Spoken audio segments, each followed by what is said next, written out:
আসসালামু আলাইকুম। ওয়ালাইকুম আসসালাম। আশা করি আপনি ভালো আছেন। কি নিয়ে কথা বলতে চান? বলে ফেলুন। আচ্ছা, ইরান আমেরিকার বর্তমানে যে যুদ্ধ উত্তেজনা চলছে, এই ব্যাপারে চীনা বিশ্লেষকদের মতামতগুলো কি একটু বলো? চীনা বিশ্লেষকরা সাধারণত বলেন ইরান আমেরিকা উত্তেজনাতে চীন একটা স্থিতিশীল সমাধানের পক্ষে। তাদের মতে সংঘর্ষ এড়াতে সংলাপ বাড়ানো দরকার, আর চীন অনেক সময় মধ্যস্থতাকারী ভূমিকা রাখতে চায়। তারা মনে করে আঞ্চলিক স্থায়িত্ব বজায় থাকলে চীনের অর্থনৈতিক স্বার্থ রক্ষা পায়। আচ্ছা, আমরা একটা নিউজ দেখতে পাচ্ছি, সেটা হলো গ্লোবাল টাইমসে লানচৌ বিশ্ববিদ্যালয়ের আফগানিস্তান স্টাডিজের পরিচালক জুং জু ইয়াং বিয়াও তিনি বলছেন যে ইরান তার অংশীদারদের সাথে নিয়মিত তথ্য অবহিত করছেন। সর্বশেষ যে তথ্য এগুলো তাদেরকে অবহিত করছেন। এই ব্যাপারে তুমি একটু তোমার মতামত দাও। যদি তিনি আফগানিস্তান পরিস্থিতি নিয়ে ইরান আমেরিকার সংশ্লিষ্ট পক্ষদের নিয়মিত তথ্য দিচ্ছেন, সেটার মানে হচ্ছে তিনি একটি সেতুর মতো কাজ করছেন। আমার মতে এমন যোগাযোগের উদ্দেশ্য সাধারণত দ্বন্দ্ব প্রশমিত করা, কারণ দুপক্ষের কাছে তথ্য থাকলে ভুল বোঝাবুঝি কমে। তবে আমার পরামর্শ হবে এমন তথ্য বিনিময় সব পক্ষের স্বার্থেই আরও স্বচ্ছ, নিরপেক্ষ আর টেকসই সমাধানের দিকে এগিয়ে যাওয়া।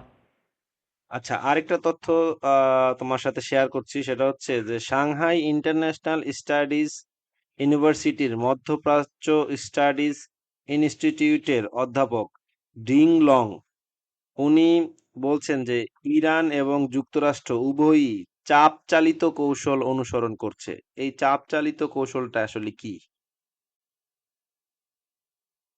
চাপচালিত কৌশল মানে হলো উভয় পক্ষই একে অপরকে রাজনৈতিক, অর্থনৈতিক বা সামরিক চাপ দিয়ে নিজেদের শর্ত মানাতে চাইছে।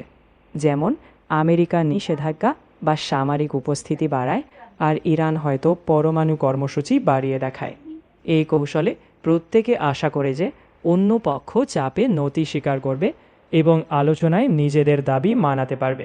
আচ্ছা, তো তোমার কি মনে হয় যে চাপ চালিত কৌশল কোনো কাজে আসতে পারে? চাপ দিয়ে সাময়িক কিছু অগ্রগতি হয়তো আদায় করা যায়, কিন্তু দীর্ঘমেয়াদে তা টেকসই হয় না। চাপ সাধারণত অবিশ্বাস বাড়ায় আর স্থায়ী সমাধানের জায়গায় অস্থায়ী সমঝোতা তৈরি করে।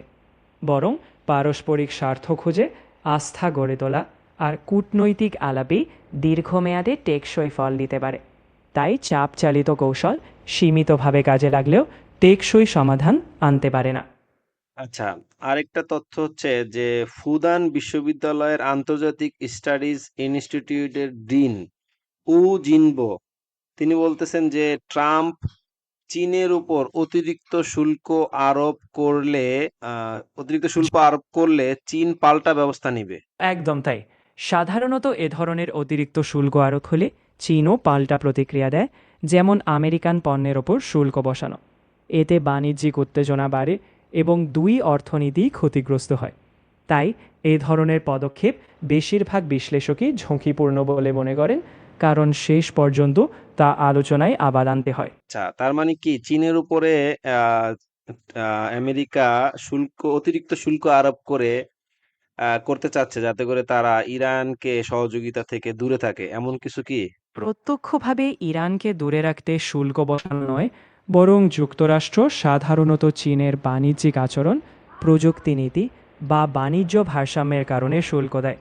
তবে চাপের অংশ হিসেবে চীন যদি ইরানকে অতিরিক্ত সহায়তা দেয়, তাহলে যুক্তরাষ্ট্র শুল্ক বা নিষেধাজ্ঞা দিয়ে চীনের ওপর চাপ বাড়াতে পারে।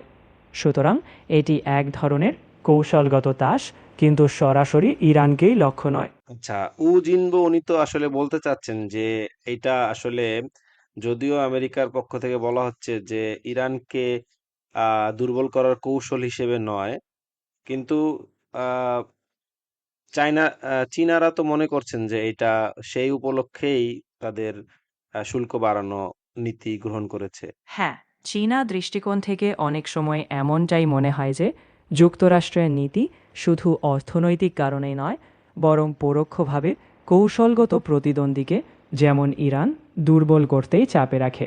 তাই চীনা বিশ্লেষকরা এসব শুল্ক আরোপকে একটি বিস্তৃত ভূরাজনৈতিক কৌশলের অংশ হিসেবে দেখে, যদিও যুক্তরাষ্ট্র তা সরাসরি স্বীকার করে না।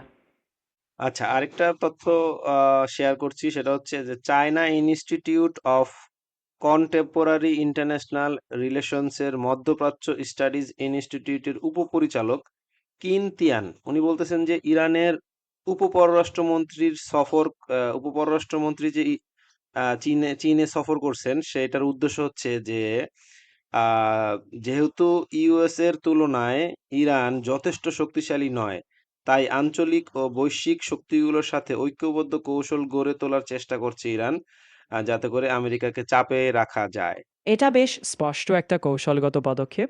যখন ইরান জানে যে এককভাবে আমেরিকার চাপে টিকে থাকা কঠিন, তখন তারা আঞ্চলিক ও বৈশ্বিক শক্তির সঙ্গে সম্পর্ক গড়ে তুলতে চায়, যাতে তাদের পক্ষে একটা ভারসাম্য তৈরি হয়।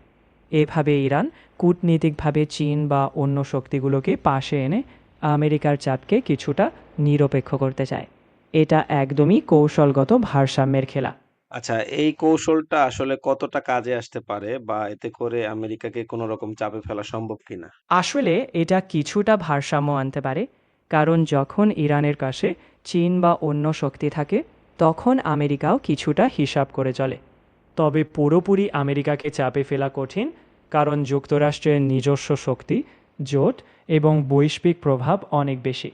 কিন্তু এটা ইরানকে কিছুটা সুবিধাজনক অবস্থানে রাখে, অন্তত আলোচনার টেবিলে সমঝোতার সম্ভাবনা বাড়ায়। আচ্ছা, ইরান আরেকটা কৌশল অবলম্বন করতেছে, যেটা হচ্ছে যে পুরো মধ্যপ্রাচ্যে যুদ্ধ ছড়িয়ে দেওয়ার একটা হুমকি দেওয়া হচ্ছে।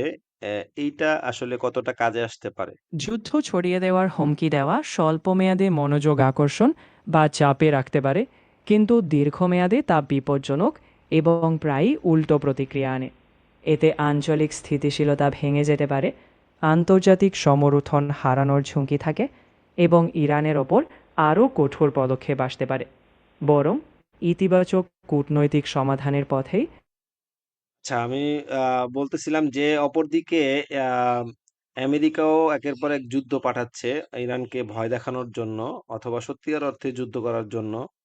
এইটা কি আসলে, এটা কি যুদ্ধের দিকে যাবে বলে তুমি মনে করো, নাকি এটা শুধু ভয় দেখানোর জন্যই? বেশিরভাগ সময়ে এসব সামরিক মোতায়েন আসলে ভয় দেখানো বা কৌশলগত চাপ। যুক্তরাষ্ট্র জানে যে সরাসরি যুদ্ধ মহাবিপর্যয় আনতে পারে, তাই তারা সাধারণত কূটনৈতিক সমাধান চায়। অবশ্য ভুল হিসাব নিকাশ বা দুর্ঘটনাও ঝুঁকি তৈরি করে। তবে এখন পর্যন্ত এটা মূলত শক্তি প্রদর্শন আর আলোচনায় সুবিধা আদায়ের জন্যই ব্যবহৃত হচ্ছে।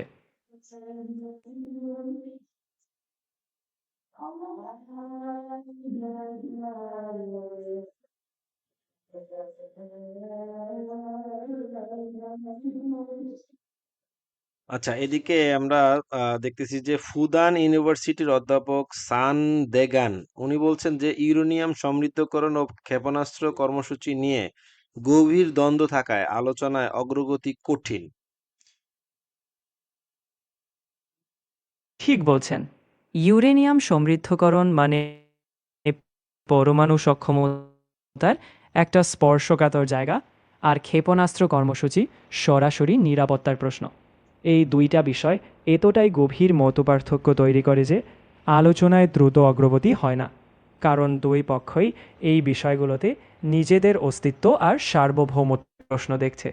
তাই এই ধরনের আলোচনায় আস্থা গড়ে তোলা, পর্যায়ক্রমে সমঝোতার জায়গা খোঁজা, এসবই সময় সাপেক্ষ আচ্ছা, আমরা আর আরেকটা কঠিন। নিউজে দেখতে পাচ্ছি যে ট্রাম্পও বলতেছেন যে এই পরিস্থিতিতে ইরানের আসলে ভয় পাওয়া উচিত। আসলে এই ধরনের খবরগুলো কি মানে পুরোপুরি যুদ্ধের ইঙ্গিত দিচ্ছে? না, এমন মন্তব্য সাধারণত জাতীয়তিক চাপ বাড়ানোর অংশ। এটা একটা শক্তি প্রদর্শনের কৌশল, যাতে ইরান আলোচনায় আরও নমনীয় হয়। তবে এর অর্থ এই নয় যে যুদ্ধ অবশ্যম্ভাবী। উল্টো, এমন মন্তব্য অনেক সময় আলোচনার দরজা খোলা রাখার কৌশল হিসেবেই আসে। সত্যিকারের যুদ্ধের আগে সাধারণত দীর্ঘ কূটনৈতিক প্রচেষ্টা থাকে।